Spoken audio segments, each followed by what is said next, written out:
Astaghfirullah. Bismillahirrahmanirrahim. Assalamualaikum warahmatullahi wabarakatuh.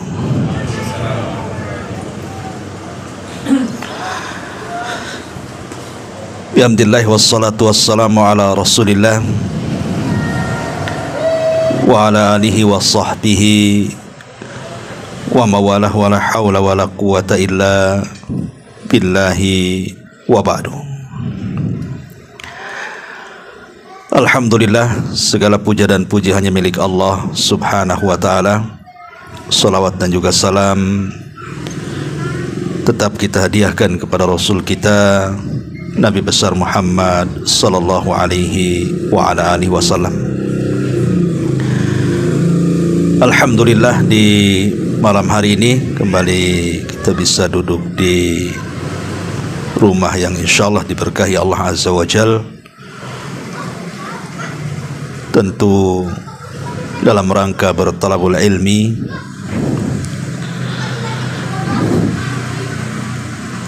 dan malam ini pembahasan yang kita akan bahas seputar keajaiban kurma, seputar keajaiban buah kurma. Tentu kurma ini bukan buah sembarang, apalagi kurma tertentu yang disebut dengan ajwa, di mana Nabi sallallahu alaihi wasallam sampai mengatakan al-ajwatu minal jannah. Jadi kurma ajwa itu dulu asalnya dari sorga. Wa hiya shifaa'un minas sum, kata Rasul, dan dia bisa menjadi obat dari racun. Artinya ketika Nabi SAW mengatakan bahwa ajwa itu berasal dari sorga, maksudnya asal daripada kurma pertama yang ada di bumi ini. Karena makhluk-makhluk sorga yang diturunkan ke dunia ini macam-macam. Ada hajar aswad. Hajar aswad itu dari sorga.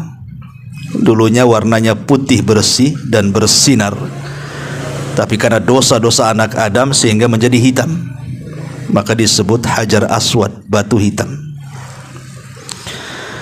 Kemudian makom Ibrahim. Kalau makom Ibrahim itu dibuka, maka di situ ada yakut, ada batu dari yakut, dan itu dari sorga. Di situ ada bekas telapak kaki Nabi Ibrahim. Termasuk juga sungai Nil dan Efrat. Air yang pertama yang memenuhi sungai Nil dan Efrat itu dari sorga. Kalau sekarang ya bukan, maksudnya asalnya. Termasuk juga kurma. Kurma ajwa ini dari sorga asalnya.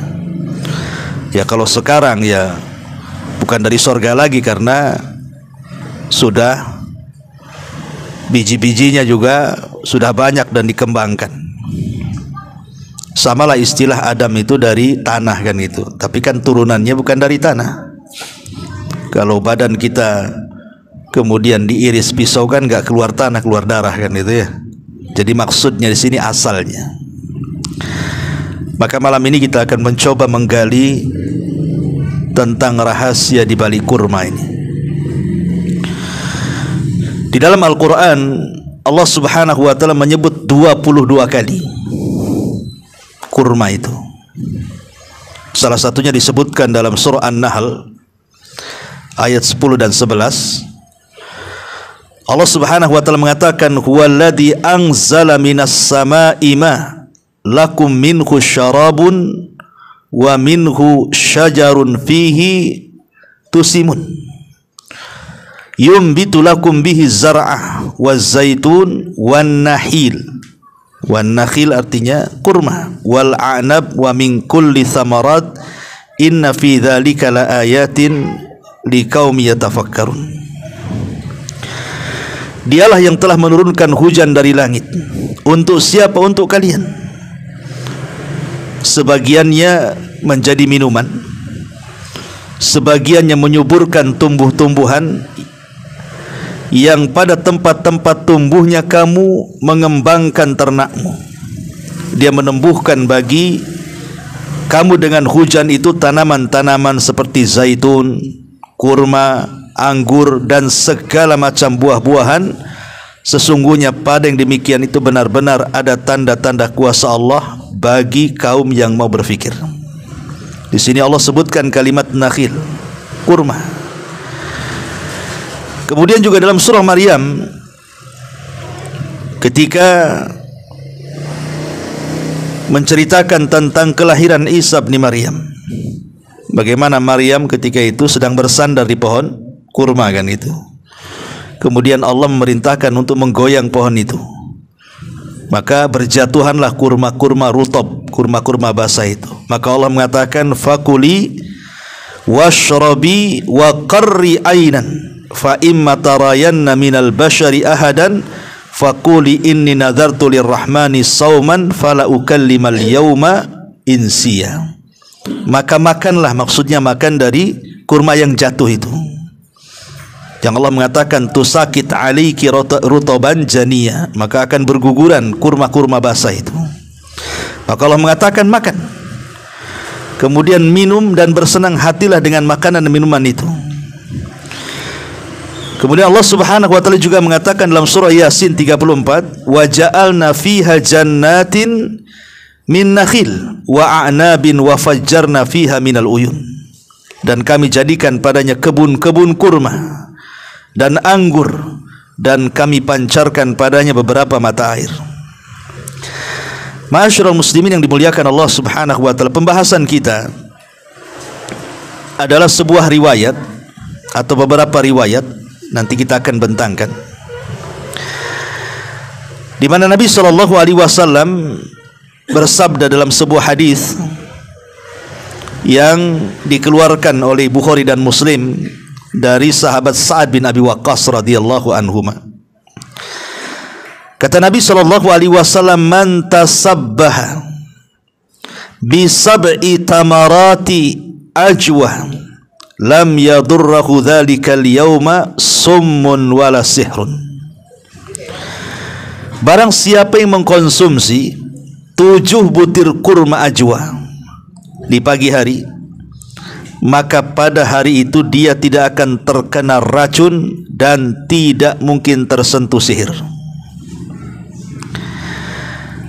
Dalam riwayat yang lain, Nabi SAW mengatakan dalam riwayat Bukhari, man istabaha kulla yaumi tamarati ajwa lam yadurruhu summun wala sihrun dzalikal yauma ila laili. Barang siapa di pagi hari dia mengkonsumsi beberapa kurma ajwa, maka tidak akan tersentuh racun, begitu juga sihir, mulai dari hari itu sampai malam hari. Dan dalam riwayat, man akala sab'a tamaratin mimma baina labataiha hina yusbih lam yadurruhu summun hatta yumsi.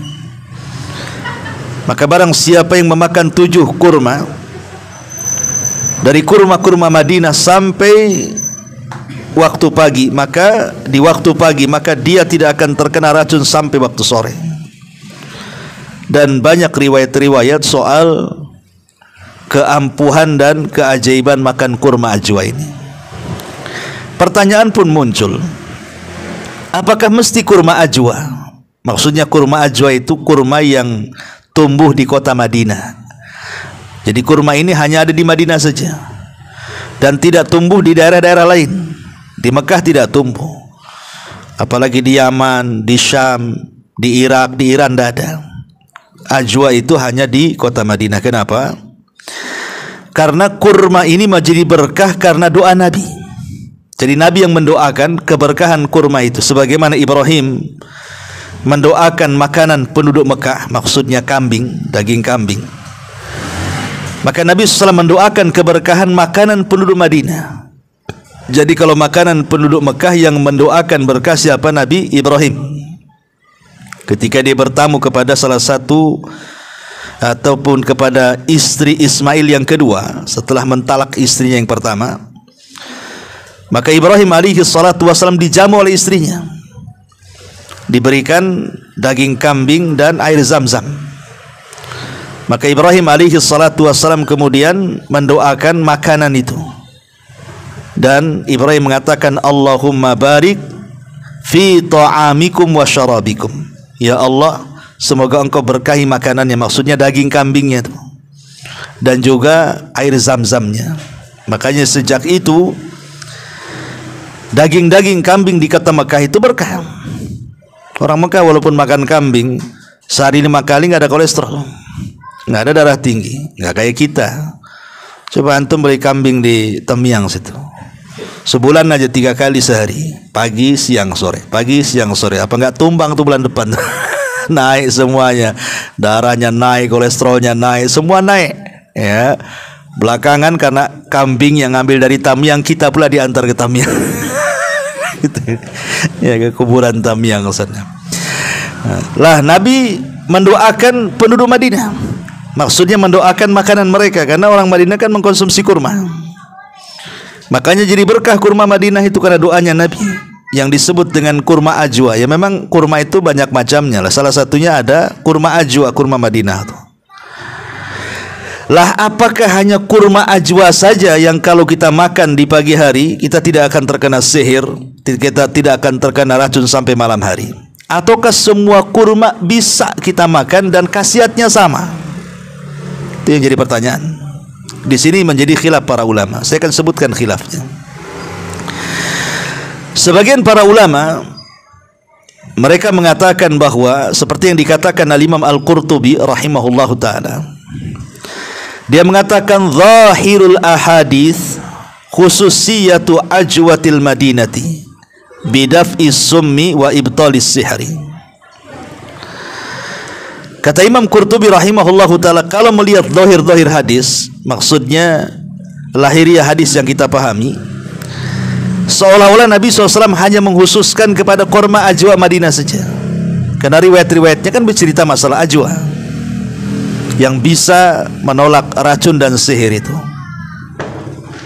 Beliau mengatakan seperti itu. Tetapi kata beliau, lakin qad qala ulama'un akharun, tetapi sebagian ulama yang lain mengatakan, illam yajid tamran min tamaratil madinati, kalau memang kita tidak mendapatkan kurma ajwa, nggak ada kan, memang agak sulit kan itu ya, dapatinya sulit juga, harus pesan sama orang umroh atau haji yang ke sana kan. Kalaupun kita beli mahal pula ajwa itu di sini. Ya, kata beliau, falyastakhdim min ayyi tamrin indahu, maka boleh semua kurma yang jelas dia kurma itu bisa manfaatnya sama. Kurma apa saja, yang penting dia kurma. Ya, jangan kurma Jawa. Kalau kurma Jawa itu dari gula. Dia bukan dari pohon dia. Itu namanya cermai, itu apa itu, buah cermai yang kayak kurma itu kan. Nah, itu bukan itu. Maksudnya ya kurma, ma'ruf lah kurma kan itu ya. Maka kata beliau boleh semua kurma bisa dimakan. Dalilnya adalah hamlan lil muqayyadi 'alal mutlaq, membawa dalil yang terikat kepada yang mutlak. Karena masalahnya tidak ada, kita mau cari ajwa agak sulit, cemana pula kan itu. Maka dibolehkan kita mengambil kurma apapun, itu manfaatnya sama, kata Imam Qurtubi. Dan senada juga dikatakan atau difatwakan oleh Syekh Ibnu Utsaimin rahimahullah ta'ala dalam kitabnya Fatawa Nur ala Darbi. Apa kata Syekh Utsaimin? Wa kana syekhuna, adalah syekh kami, guru kami, Ibnu Sa'di, ma'ruf ya, Syekh Sa'di pengarang kitab tafsir Kalimur Rahman itu gurunya Syekh Utsaimin, berpendapat yara anna dzalika ala sabili tamtsil. Adapun hadis yang menghususkan dengan kurma ajwa itu, maksudnya Rasul tidak memaksudkan ajwa, bukan, tetapi hanya memberi contoh. Bahwa di antara sekian kurma itu contohnya ajwa gitu maksudnya.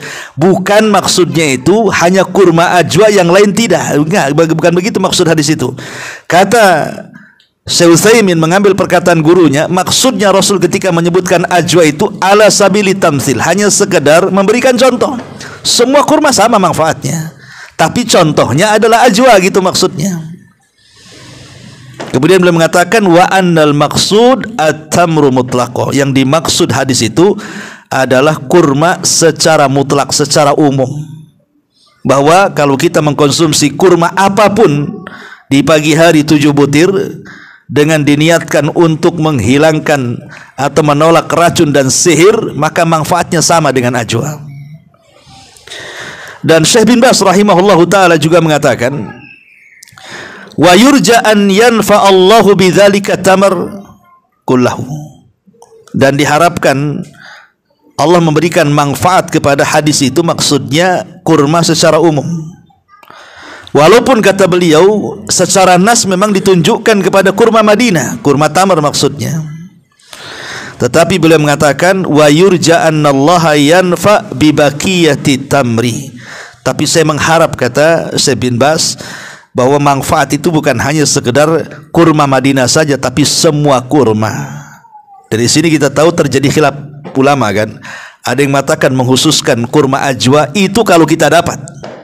Kalau memang kita bisa beli atau bisa pesan pakai kurma ajwa, alhamdulillah kan, berdasarkan nas hadis jelas gitu ya. Tapi kalau seandainya tidak dapat, macam mana caranya? Ya, sementara yang datang ke kita ini kurma-kurma yang ma'ruf, apalagi kalau sudah bulan Ramadan kan banyak tuh kurma tuh kan itu. Nah, maka kalau kita melihat fatwa atau perkataan Syekh Utsaimin, kemudian juga Syekh bin Baz dan sebelumnya Al-Imam Al-Qurtubi dan yang lainnya mengatakan bahwa kalau kita tidak mendapatkan kurma ajwa, maka boleh kurma-kurma yang lainnya. Itu sama manfaatnya. Ya, wallahu alam. Karena di sini kita tahu bahwa kurma ini adalah salah satu makanan kesukaan Nabi. Jadi kurma itu adalah makanan kesukaan Nabi. Bahkan sepanjang hidup Nabi SAW itu paling banyak makan kurma. Kita tahu bahwa Nabi SAW itu kan mengkafil makanan yang dimakan ashabus suffah. Ashabus suffah ini adalah orang-orang miskin yang tinggal di Masjid Nabawi. Mereka bermulazamah dengan Nabi SAW dan mereka diberi makan sama keluarga Nabi, istri-istri Nabi. Lah kehidupan Nabi kita tahu pas-pasan. Ya, terkadang ada makanan enak, terkadang tidak. Tapi kebanyakan hari-harinya mereka makan kurma. Sampai akhirnya pernah juga mereka protes dan mengatakan pagi siang kurma, perut kami terbakar gara-gara kurma. Karena gak ada makanan yang lainnya kan itu. Tapi Nabi SAW kemudian memberikan wejangan tentang disuruh sabar. Ya, bahwa apa yang mereka makan juga apa yang dimakan Nabi. Jadi Nabi itu memakan apa yang dimakan para sahabatnya. Ya, dan kurma itu memang kesenangan Nabi SAW. Bahkan kalau kita melihat hadis-hadis tentang masalah kurma ini, kita tahu bahwa kurma ini juga disunnahkan oleh Nabi SAW itu dimakan ketika menjelang berbuka kan. Menjelang berbuka itu kita disunnahkan memakan kurma tuh. Yang pertama kali kan makan kurma dulu, baru kolak kan gitu. Kalau kita kolak dulu baru kurma. Kadang-kadang nggak mau kurma ya kolak langsung, kalau bisa goreng bakwan kan itu ya. Padahal sunnah itu ndak gitu. Ya, disunnahkan kita itu makan tamar dulu, kurma dulu. Ya, karena itu untuk supaya sehat pencernaan kita kan itu ya. Baru kemudian makanan berat. Artinya sampai disunnahkan ketika berbuka itu makan kurma ini memang menunjukkan bahwa kurma itu banyak khasiatnya. Ya. Bahkan disebutkan dalam hadis Abu Hurairah radhiyallahu an, Nabi SAW mengatakan ni'mas sahur al-mu'min at-tamru. Sebaik-baiknya sahur seorang mukmin itu adalah dengan kurma. Jadi dia makanan pembuka puasa dan juga makanan sahur. Ya. Dan kalau orang makan kurma itu tidak mudah lapar dia. Ya. Tapi jangan satu butir, yang banyak lah satu mangkuk. Satu kantang gitu, sampai kenyang kan itu. Artinya bahwa digunakan untuk berbuka puasa, digunakan untuk sahur sama Nabi, bahkan dikatakan sebaik-baik makanan lagi. Ya. Bahkan juga disunnahkan sebelum keluar untuk melaksanakan sholat Id. Kan kalau Idul Adha disunahkan jangan makan kecuali setelah sholat, kan? Tapi kalau Idul Fitri makan dulu baru keluar sholat, untuk menunjukkan bahwa kita tidak puasa di hari itu. Makanya Fitri itu artinya kembali buka. Jadi sebelum Idul Fitri kita makan, menunjukkan kita tidak puasa, karena puasa di Idul Fitri tidak boleh. Ya. Makanya disebutkan dalam hadis Anas bin Malik radhiyallahu an, kana Nabi sallallahu alaihi wasallam la yaghdu yaumal fitri hatta ya'kula tamarat wa ya'kulahunna witran. Nabi sallallahu alaihi wasallam kalau sebelum berangkat salat Idul Fitri, maka beliau memakan kurma dan juga istri-istrinya dengan jumlah yang ganjil. Dengan jumlah yang ganjil maksudnya 3, kalau kurang yang 5, kalau kurang ya 7 gitu ya. Pokoknya jumlah ganjil. Karena Allah itu suka yang ganjil-ganjil. Ma'asyiral muslimin yang dimuliakan Allah Azza wa Jalla, termasuk juga dijelaskan di dalam beberapa hadis, seperti hadis yang dikeluarkan Imam Muslim dalam sahihnya dari Aisyah radhiyallahu anha. Nabi SAW mengatakan kepada Aisyah, ya Aisyah, baitun la tamra fihi jia'u ahli, jia'un ahlahu, atau jia'un ahluhu. Ya Aisyah, baitun la tamra fihi jia'un ahluhu au ja'a ahluhu. Wahai Aisyah, rumah manapun kalau tidak ada kurma, maka kelaparan tuh orang-orang yang di dalamnya. Karena kurma ini bisa disimpan bertahun-tahun, ikhwan. Dia bisa disimpan bertahun-tahun, dia awet gitu kan. Makanya di akhir zaman itu sampai-sampai Nabi Shallallahu Alaihi Wasallam memerintahkan kita untuk mengumpulkan kurma, kan? Karena kurma ini bisa disimpan masalahnya. Kalau beras disimpan ini berkutu lama-lama, kan? Lama-lama rusak, kan? Kalau kurma tidak. Itulah keajaibannya pohon kurma, ya, apa buah kurma itu bisa disimpan lama dan tidak ada masalah. Ya, kalau buah-buahan yang lain jeruk seminggu saja sudah busuk, kan itu ya, nggak bisa dimakan. Kalau kurma tidak, karena ini keajaiban buah kurma ini. Bahkan ada sebuah riwayat dari Sunan Abi Dawud, diceritakan dari Mujahid dari Sa'ad bin Abi Waqqas. Apa kata Sa'ad bin Abi Waqqas? Dia mengatakan, maridtu maradan, satu hari aku sakit, kata Sa'ad. Atani Rasulullah sallallahu alaihi wasallam, maka Rasul kemudian datang kepadaku, ya'uduni, mengunjungiku. Fa wada'a yadahu baina thadyi hatta wajadtu baradaha ala fuadi. Kemudian Nabi sallallahu alaihi wasallam letakkan tangannya di atas kedua dadaku sehingga aku merasakan dinginnya tangan Nabi. Faqala, maka kemudian beliau berkata, innaka rajulun maf'udun i'til Harits bin Kaldah akhan Thaqif fa innahu rajulun yatatayyab falyakhudh sab'ata maratin min ajwa al-Madinah fal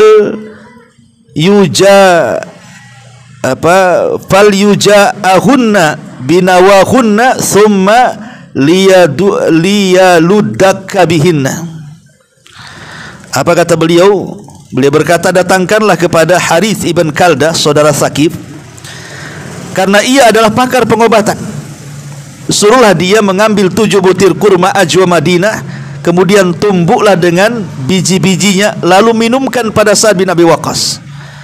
Akhirnya ketika Sa'ad minum, sembuh dia. Nah, dari sini menunjukkan apa? Kurma ini jadi obat, kan itu.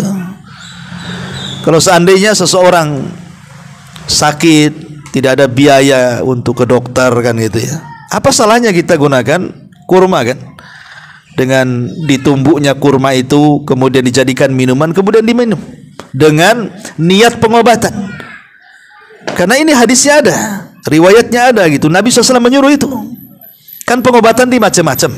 Ya, pengobatan dalam Islam itu maksudnya Yang jelas-jelas ada dalilnya lah, seperti ruqyah, kemudian bekam, kemudian minum minyak zaitun, macam-macam kan gitu ya, air zam-zam lah, termasuk juga kurma. Tetapi yang ingin saya fokuskan masalah keajaiban kurma ini adalah hadis Nabi SAW yang tadi saya baca, bahwa siapa yang memakan kurma 7 butir di pagi hari, maka dia tidak akan tersentuh sihir. Ini keajaibannya. Bicara soal sihir, ikhwan, sihir ini kan macam-macamnya banyak. Kalau kita menilik kepada surah Al-Baqarah tentang kisah asal muasal sihir itu, di dalam surah Al-Baqarah disebutkan 2 macam saja, walaupun sihir itu banyak macamnya, tapi di situ disebutkan 2 macam kan. Dan itu yang paling banyak di masyarakat. Pertama sihrus sarfi, yang kedua sihrul atfi. Pertama sihrus sarfi artinya sihir yang bisa memisahkan keluarga. Seperti suami istri bercerai, suami istri bertengkar terus saja nggak ada damainya. Ini kalau suami istri bertengkar terus nggak ada damainya, itu salah satunya kena sihir atau dua-duanya kena sihir itu. Nanti damai sebentar, tengkarnya lama. Nanti damai lagi, bertengkar lagi, ya itu keluarga kena sihir itu. Ya bertengkar sekali-kali ya wajar kan. Loh, kalau banyak bertengkar dibandingkan damainya, ini kan kena sihir orang tuh. Ya. Atau mungkin bertengkar anak dengan orang tua, bertengkar saudara dengan saudara yang lainnya, susah akurnya. Atau orang tua dengan anaknya, sampai kemudian tingkat mendolimi, memutus silaturahim dan yang lainnya. Itu diantara tanda-tandanya tuh.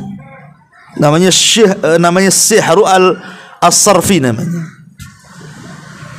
Nah, ini bisa terjadi. Suami mandang istrinya kayak setan gitu ya. Istri pula mandang suaminya kayak iblis. Sama-sama, satunya kayak setan, satunya kayak iblis kan itu. Udah nggak ini. Kayaknya dingin saja suami sama istri, atau sebaliknya. Ini jangan-jangan salah satunya kena sihir atau dua-duanya. Karena itu disebut sihrus sarfi namanya. Atau sebaliknya, sihrul atfi. Ya, sihir al-mahabbah, kecintaan, atau bahasa kita pelet kan gitu ya. Mungkin seorang suami supaya istrinya lengket kayak perangko gitu kan, datang ke dukun, atau sebaliknya. Atau mungkin karyawannya nyihir bosnya supaya bosnya sayang dengan dia. Atau mungkin menjilat atasannya, dan begitu sudah datang ke dukun supaya tidak dipecat dan dianak emaskan, dan begitu seterusnya. Itu namanya sihru al-atfi namanya. Lah, sebenarnya seorang suami cinta dengan istri, istri cinta dengan suami, ini tabiat, memang harus begitu kan. Tapi maksudnya kecintaan yang berlebihan yang sampai tingkat mendolimi. Karena cintanya istri kepada suami atau sebaliknya, akhirnya memutus silaturahim keluarganya. Nurut saja, ya, walaupun harus memutus silaturahim dengan orang tuanya, zalim kepada anak-anaknya, dan begitu seterusnya. Ini sudah melampau ini. Jangan-jangan kena sihir tuh. Ya. Lah, sihir-sihir yang seperti ini nih, ini berlaku di masyarakat. Karena sihir ini kalau dalam dunia perdukunan itu seburuk-buruknya dunia perdukunan. Kalau arraf atau kahin yang tukang ramal-ramal tuh, apalagi sekarang kan banyak orang meramal nih dengan adanya perang Palestina dengan Israel kan itu kan. Oh, banyak nih para peramal kan. Munculnya Imam Mahdi, Dajjal sudah muncul kan itu. Ntar lagi kiamat, perang Armageddon, macam-macam kan itu ya. Ini perkara gaib, ikhwan. Enggak usah diramalkan. Itu pasti terjadi. Kapan terjadinya wallahu a'lam. Rasul enggak menyebutkan waktunya, tanggal, bulannya. Tetapi kita yakin itu kan terjadi. Enggak perlu dicocok logika, enggak perlu. Ya, ngapain diramal-ramalkan seperti itu? Semua akan terjadi dan pasti terjadi. Kita yakin karena semua riwayatnya sahih. Tapi kapan terjadinya wallahu alam. Jangan suka memprediksi. Ya, karena perkara-perkara gaib itu tidak bisa kita singkap. Cukuplah Allah yang tahu. Kita cukup meyakini. Karena orang-orang yang prediksi kiamat ini sudah dari zaman ke zaman, tapi nggak akan terjadi kan. Udah dapat waktunya tak kiamat, tak jadi kiamatnya. Itu disebut arraf namanya ya. Meramalkan sesuatu disebut arraf. Lah, sihir ini beda dengan arraf. Sihir ini tidak meramal-ramal dia. baik meramal perkara yang sudah berlalu atau perkara yang akan datang. Sihir nggak ada urusan dengan itu. Itu disebut peramal. Sihir ini dia tugasnya nyakiti orang aja dia. Bisa orang itu disihir sampai lumpuh, bisa sakit berkepanjangan, bisa sampai mengalami kematian. Ya. Jadi sihir ini seburuk-buruknya dunia perdukunan. Karena ini kezaliman kalau sihir ini. Kezaliman dan kekufuran, bahkan kesyirikan. Karena bekerja sama dengan setan masalahnya. Bekerja sama dengan jin yang jahat dan iblis gitu ya. Artinya sihir ini sesuatu yang nyata, jangan diingkari. Ada sihir itu. Makanya dalam Al-Quran sendiri kita disuruh berlindung dari sihir kan. Qul a'udzu birabbil falaq min syarri ma khalaq wa min Qul a'udzu birabbil falaq min syarri ma khalaq wa min syarri ghasiqin idza waqa wa min syarri naffatsati fil 'uqad kan, dari tiupan-tiupan kepada buhul dari wanita-wanita penyihir. Artinya Quran menyebutkan tentang adanya sihir. Dan sihir ini kan modelnya ada yang digantung, ya, ada yang dimakan, ada yang diminum, ada yang dipendam, ada yang dihanyutkan, macam-macam sihir itu. Ada yang menggunakan buhul, dan itu seburuk-buruknya sihir kalau menggunakan buhul itu. Buhul ini macam-macam, bisa menggunakan kain, darah head dengan berbagai macam jarum-jarumnya, beling-belingnya, atau dengan tanah kuburan, macam-macam lah buhul itu kan. Namanya setan kan itu ya. Tapi ada juga yang nggak pakai buhul. Artinya kita yakin sihir itu ada. Lah kalau sudah terjadi gejala-gejala seperti yang saya sebutkan, alamat-alamat sihir itu, lah salah satu pengobatannya dengan cara apa? Dengan cara memakan kurma tadi. Ya, coba ibu tuh kalau suami suka marah-marah, ya kena sihir pula. Kasih 7 butir kurma, suruh makan dia pagi-pagi. Bang, makanlah itu pagi-pagi itu, berhilang marah-marahnya tuh. Kok masih marah-marah lagi sampai sore, kasih lagi sorenya tuh. Sampai kenyang pakai kurma. Tapi harus diniatkan, karena innamal a'malu biniat. Kalau niatnya hanya untuk kenyang-kenyang saja, ya untuk kenyang saja dia. Nggak ada manfaat ke sihirnya kan. Maksudnya segala sesuatu harus diniatkan. Sama dengan orang meruqyah. Kalau kita baca Quran saja nggak ada niatnya, ya kita dapat pahala saja. Setiap satu hurufnya 10 pahala. Tetapi kalau kita baca plus dapat pahala, plus juga dapat pengobatan dengan cara apa? Bertawasul. Meniatkan bahwa bacaan-bacaan Quran ini bisa digunakan untuk ruqyah. Sama juga ketika kita memakan kurma tadi. Ya, ketika kita tidak ada kurma ajwa nggak masalah. Ya, pakai kurma-kurma yang lainnya juga bisa. Kita bisa, dan itu bentuk apa namanya perlindungan sebenarnya. Tidak harus nunggu kena sihir dulu baru makan kurma, tidak. Kita bisa konsumsi tiap hari. Ya, beli kurma lah 1 karung di rumah tuh. Kan kurma apalagi Ramadan kan banyak tuh dibuang-buang. Ambil aja lah, taruh di rumah. Kalau orang tidak tahu keutamaannya biasanya malas makan. Tapi kalau orang tahu keutamaannya biasanya rajin makan. Makanya kalau pas banyak-banyaknya kurma itu kumpulin aja di rumah. Nah itu bisa kita konsumsi setiap pagi 7 butir dengan niat kesembuhan, terhindar dari sihir, terhindar dari racun. Kita kan tidak tahu, ya boleh jadi kita tersengat apa kan itu ya. Entah tersengat kalajengking, tersengat nyamuk, tersengat semut, apalah binatang-binatang yang beracun, kita tidak tahu. Maka di sini dengan memakan kurma itu bisa terhindar dari itu tuh. Lebih daripada itu terhindar dari sihir lagi. Dan sihir ini salah satu cabangnya adalah orang yang hasad. Ya, orang yang hasad di sekeliling kita itu. Tidak mesti orang datang ke dukun untuk menyihir kita itu. Karena orang yang hasad itu di matanya ada sihir tuh, yang disebut dengan penyakit ain, namanya penyakit mata. Makanya Rasulullah SAW itu berlindung dari penyakit mata orang hasad. Dan kebanyakan orang meninggal ini gara-gara penyakit ain. Ya, kebanyakan orang meninggal itu rata-rata karena terkena penyakit ain. Karena pandangan orang yang hasad itu biasanya menjadikan penyakit bagi kita itu. Macam-macam penyakit ada jadinya. Lah orang yang hasad kan tidak tahu di depan kita, di belakang kita, samping kiri kanan. Umpamanya kita tinggal di sini nih.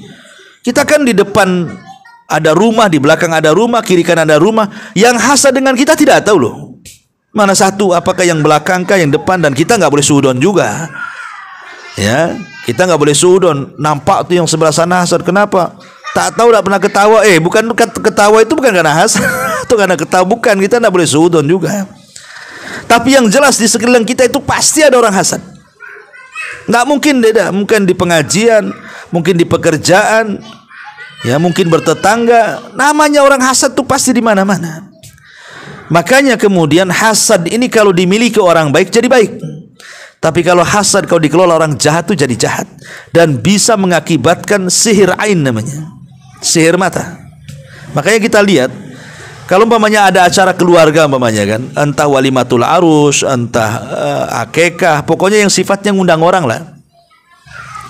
Ketika ramai orang biasa-biasa saja keluarga itu, tidak ada masalah, cekakak cekiki, ketawa ketiwi, berguyon sana berguyon sini. Ketika tamunya mulai hilang satu, tiba-tiba bertengkar pula.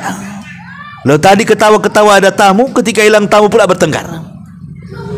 Jangan-jangan dari seluruh orang yang diundang ke rumah itu ada satu yang hasad kepada kita tuh. Akhirnya kemudian entah suami yang kena atau istri yang kena, atau dua-duanya kena kan gitu. Makanya kalau ngundang orang itu juga kita harus berdoa kepada Allah Azza wa Jalla supaya kita jangan terkena penyakit hasad, ya, atau dihasadi orang. Dengan cara apa? Bertawud kepada Allah, baca muawwidhataini, supaya jangan orang-orang yang datang itu membawa penyakit hasad kepada kita. Itu sering terjadi itu. Lah itu sekali lagi bahwa cara mengobatinya adalah dengan kurma. Dan tadi saya sudah jelaskan kurma apa saja bisa. Tapi kalau ada kurma ajwa lebih baik lagi gitu maksudnya. Kalau ada kurma ajwa maka lebih baik lagi. Maka dari sekarang konsumsi kurma itu, nah, simpan banyak-banyak di rumah itu kurma. Kita bisa konsumsi dengan niat supaya kita terhindar dari berbagai macam racun dan berbagai macam sihir. Dan kurma sendiri adalah makanan yang disukai Nabi sallallahu alaihi wasallam. Wallahu a'lam bishawab. Ini yang bisa sampaikan, dan tetap saya ingatkan ini tanggal 31 Desember, artinya tepat pada pukul 12.00 pergantian tahun. Maka nasihatkan kepada anak-anak kita, terutama anak gadis ya gitu kan, jangan keluar. Sudah pulang dari pengajian, pulang. Ya, kalaupun memang ingin cari makan ya sebatas cari makan, pulang lagi. Nggak perlu ditunggu-tunggu sampai jam 12 malam. Ngapain? Jam 12 malam itu nanti akan datang juga, nggak ditunggu juga akan datang. Ya, ngapain juga keluar? Karena banyak kemungkaran. Yang kita khawatirkan bukan masalah itu. Umar bin Khattab mengatakan, hindari perayaan-perayaan musuh-musuh kalian. Fa inna sukhtatallahi tatanazzal alaihim. Karena bisa saja kemurkaan Allah itu turun di saat kita hadir di perayaan itu. Karena takutnya azab Allah turun di situ. Kita keluar tahu-tahu kecelakaan, ditabrak atau nabrak, kita tidak tahu. Tahu-tahu sambar petir aja kan itu ya. Tahu-tahu ada bencana apa kita di situ, nggak tahu kita di situ. Loh, kalau kita kemudian dapat bencana di tengah-tengah perayaan orang-orang kafir, kira-kira apa hukumnya kan itu? Maka sudah pulang dari sini di rumah saja. Itu lebih baik menghindar dari kemungkaran-kemungkaran yang bukan hanya sebatas kemungkaran dosa besar. Kalau dosa besar sudah jelas.